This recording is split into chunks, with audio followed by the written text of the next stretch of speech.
a radicalização política. As rivalidades entre os integralistas e a Frente Popular formada pela ANL incendiaram o país. Os integralistas desfilavam seus estandartes em disciplinadas marchas militarizadas. Os confrontos tornaram-se cada vez mais frequentes. O discurso pelas liberdades democráticas da ANL encobria, contudo, um plano revolucionário estabelecido em Moscou por Prestes e pela Internacional Comunista. Com o Cavaleiro da Esperança vieram dólares e militantes da Internacional, entre os quais o alemão Arthur Ernst Werth, o argentino Rodolfo Giold, o estadunidense Victor Baron, o russo Pavel Stushevsky e a alemã Olga Benário. O objetivo era destruir Vargas e estabelecer um governo revolucionário e popular no Brasil, alinhado com a União Soviética. Em 5 de julho de 1935, Prestes, no inflamado discurso, conclamava os presentes da derrubada do governo. Como represália, ainda neste mesmo mês, Vargas decretou a ilegalidade da ANL.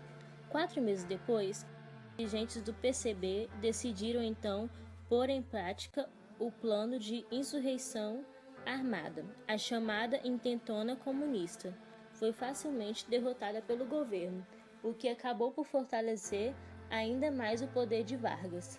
Após as prisões de seus participantes e dirigentes, Prestes e Olga Benário foram capturados em março de 1900. No Brasil, diversos grupos de direita organizaram-se em 1932 na Ação Integralista Brasileira, liderada por Plínio Salgado, Gustavo Barroso e Miguel Reale. A AIB, que chegou a ter um contingente de mais de 600 mil adeptos, possuía um projeto de Estado totalitário, no qual não se verificariam a separação e independência de poder. Como razão suprema da sociedade e da nação, os interesses do Estado deveriam prevalecer sobre os direitos e interesses particulares de seus membros.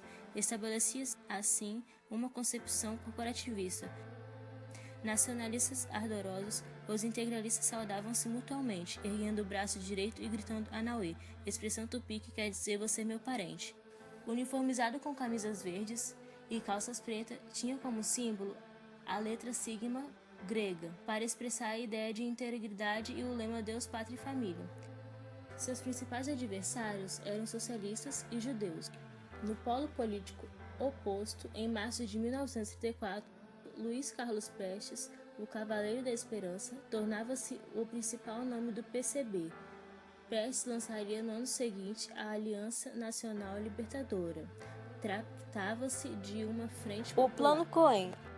O Perigo Vermelho ofereceu a Vargas justificativas que auxiliariam a permanecer no poder até 1945. Em meados de 1936, com a prisão de todo o comando do Levante Comunista, não havia mais motivos para a manutenção do estado de sítio.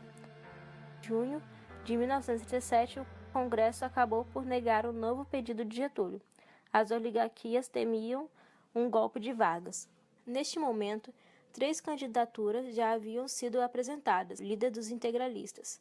Mesmo assim, tudo indicava que Getúlio Vargas não estava disposto a deixar o poder. Em setembro de 1937, o país era surpreendido por uma grave denúncia. O PCB preparava uma nova insurreição comunista, liderada por um agente internacional denominado Cohen.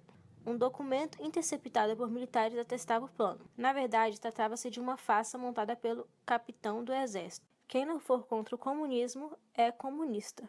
Este era o lema das perseguições e intimidações políticas. O Estado Novo. No dia 10 de novembro daquele ano de 1939, o Congresso Nacional foi fechado. Violava-se a Constituição e, em seu lugar, Vargas impunha à nação uma nova Constituição. A ditadura de Getúlio Vargas inspirava-se no fascismo europeu. A Constituição de 1937 baseava-se nos fundamentos legais do regime fascista polonês, e por isso ficou conhecido como Polaca. O Estado Novo fazia uma clara alusão à ditadura de Antônio Salazar em Portugal. Diante da incapacidade de qualquer grupo social de exercer poder sobre o conjunto da sociedade, o Estado acabou se transformando no principal agente político da nação. Os interesses divergentes e conflitantes que opunham os diversos setores oligárquicos, a classe média, os militares e a classe trabalhadora passaram a ser arbitrados autoritariamente pelo presidente. O Estado, por meio de dura repressão e de intensa propaganda, confundia-se com a figura paternal do presidente.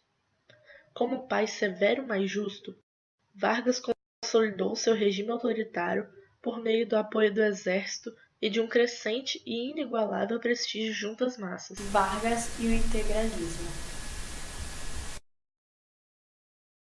O movimento integralista ganhou destaque no Brasil com um crescente número de seguidores.